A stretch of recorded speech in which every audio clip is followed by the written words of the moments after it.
My name is Nelson Gaishohi, the chairman of the Kenya Anti-Counterfeit Authority. Today we were here to do public participation on the Kenya intellectual property policy and strategy. We are 6 institutions which are represented here. That is KEPHIS, ACA, KEKOBO. We also have NRF, we have Kenya, and also we have KEPHIS. These are institutions that have come together because of the National Intellectual Properties Policy and Statement and Strategy Policy. As you realize, Kenya, we don't have such a policy, and Kenya has really advanced in intellectual properties. So we have decided to come together. This is the first time. Okay, it's not the first time that we are doing this bill. It had been initially done in 2007 and 2012. The drafts were done. So many things were taken there, but now we have come up with a policy for this because it's important. Kenya has really advanced in the sub-Saharan Africa, and that is why we came here to do public participation, because it's a requirement under a new constitution, Article 10. It's happening countrywide. So here we had 5 counties represented. There are also other public participations going all over the country. It will also continue on Wednesday in other counties. So at the end of it all, we shall have covered all the 47 counties. So maybe, Chairman, you can also highlight how is this new policy trying to address emerging challenges within the property rights, especially with the advent of AI and the technological changes.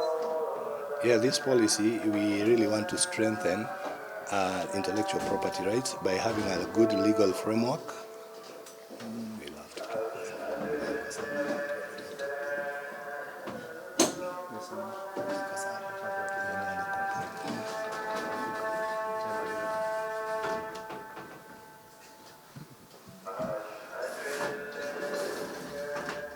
So with this policy, we are going to strengthen the legal policy framework, and we're also going to protect anybody who has an IP much better than we do it currently. My name is Baringo, and Education and Public Awareness in the Anti-Counterfeit Authority. We have engaged with different counties here in Nakuru, and their main concerns are, one, the involvement in the IP field for the different categories of people. We had quite a bit of discussion on the marginalized and persons with disability, among others. Also the youth, and particularly for the youth, what was coming out is about once the IP protection, they have come up with an innovation and protected the intellectual property, then what next? And it is good to mention that from the 6 institutions that are involved in this national IP policy development, that is one of the major aspects that is being looked at, that is the commercialization of intellectual property. So even as we take the input and comments from the public, we are also happy that some of the things that were coming up have already been catered for, and we're going to reinforce from the input that we have gotten.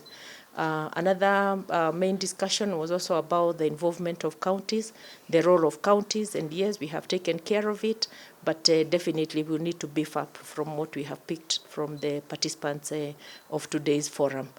Mwananchi wa kawaida, the language of presentation and engagement in the public participation, language of the documents as presented. So that again has come up quite a bit, and therefore even as we look towards the other steps into this process, we are also sensitive to that. We have already discussed briefly on the possibility of developing a Kiswahili draft, even as we move on, and even after we are done, then having a Kiswahili version of it.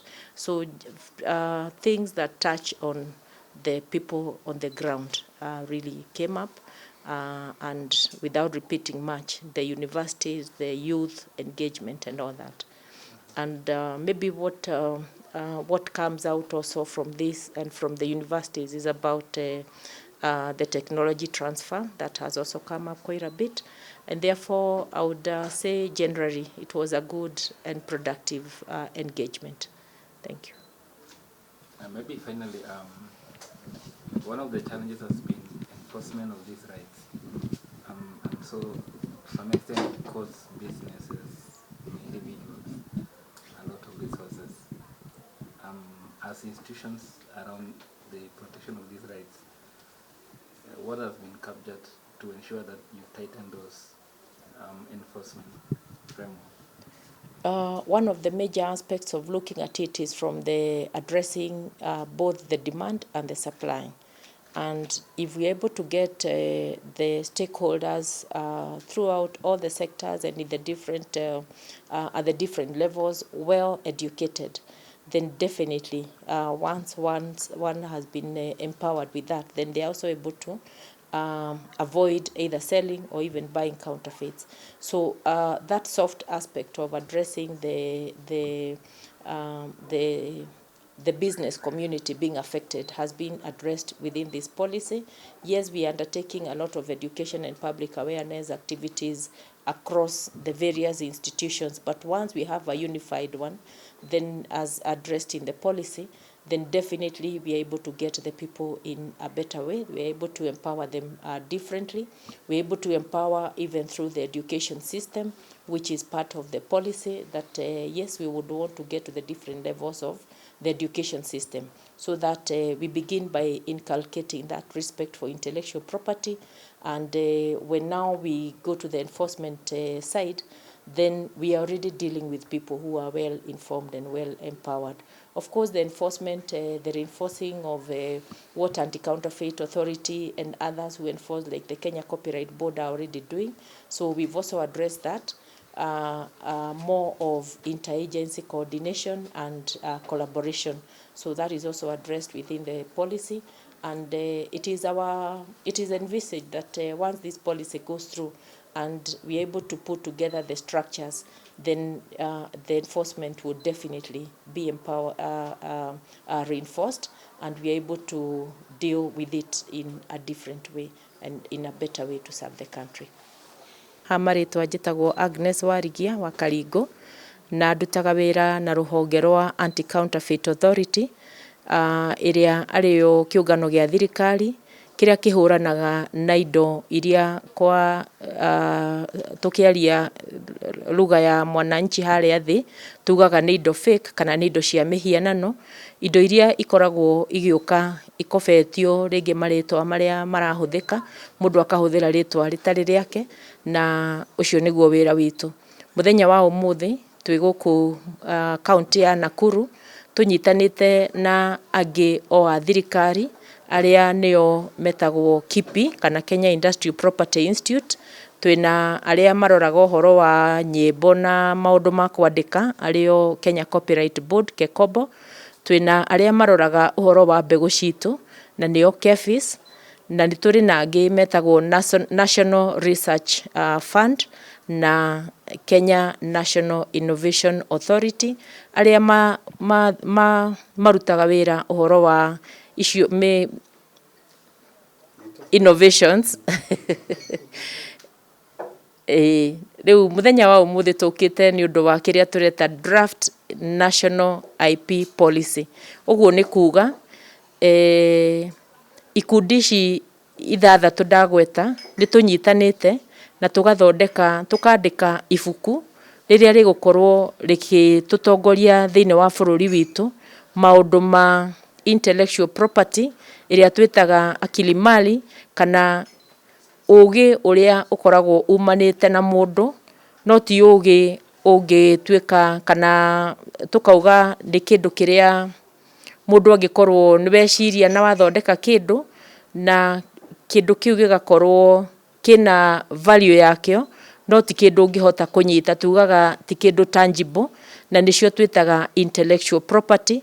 na mahinda maria intellectual property mundu ungiatuika wa kuhuthira ya yene hau niho tukauga uhoro wa counterfeiting.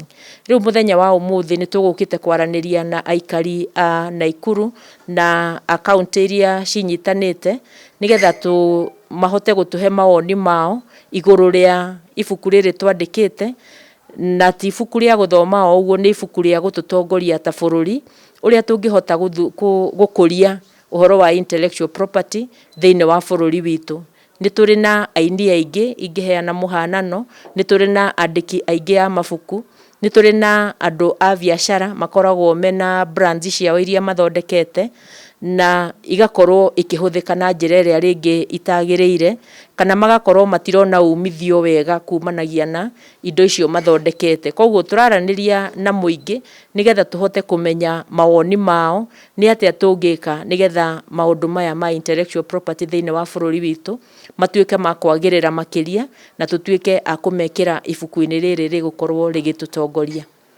Hihi no ibuku tu mweregereire gukorwo mukiandika kana ni mawatho maria megukorwo makiramata iheo cia andu? Ni turi na mawatho maria maramataga maundu ma andu aitu kana iheo icio cia andu aitu icio tweta intellectual property. Twarikania na ibuku riri no tugucoka hihi tukirore, no tugucoka turore mawatho maitu na nigetha tumenye ni marateterithia uria andu aitu mangienda. Koguo ona mawatho no tukurora na no tuguikara tukiroraga, na taru ngiheana muhiano no njuge acio ndeta Kenya Industrial Property Institute ni mari no horo wa geographical indications uria marokire kuri inyui na marari uhoro wacio na muramahe mawoni manyu, na ni undu ucio mawatho tuthia tugicenjagia guthondeka kana ona guthondeka mangi meru nigetha matuike ma kwagirithia ma kwonjorithia maundu maitu ma biashara na makiria ma intellectual property thiine wa bururi witu na nginya ona mabururi ma nakuu nja. Moja tuwe na one national report. Hiyo report lazima hii tena itaenda mbele kwa wabunge, National Assembly na Senate. Kutoka hapo itaenda kwa cabinet through our ninyi wote wanataka kuwa wabunifu. Na ukibuni kifaa ama kubuni chochote unabuni kwa sababu gani? Unabuni sababu unataka ufaidike, upate hela. Kesho ukishabuni whatever you innovate, isituchanganye kwa leo, lakini tumeona kuna hiyo need ya sisi kukuja hapa, kwa hivyo tutafanya mipangilio. Sasa ingine kuita watu wakose kuja si vizuri, si ndio? Afadhali tukue wengi kuliko kutokuja, si ndio? Kwa hivyo muendelee support all the activities. As government we support all this process. Vile nimewaambia is the government agenda to make sure Kenya is industrialized, si ndio? Na during the bottom up economic transformation kama huu alafu mje amkose kuja hatungeendelea, lakini mmekuja na tunashukuru. Na pia ni kusema pia kuja kwenu ingawaje mmekuja kutupatia maoni yenu kwa hiyo policy ambayo tumekuwa tukidiscuss. Pia wengine wametoka hapa wakijua gani na zile institutions zote ambazo tumeongelea. Najua wengine uliza mbona leo tunaona ACA, kesho tunaona KEPHIS, tunaona KRA. Hizo ni institutions zote za serikali.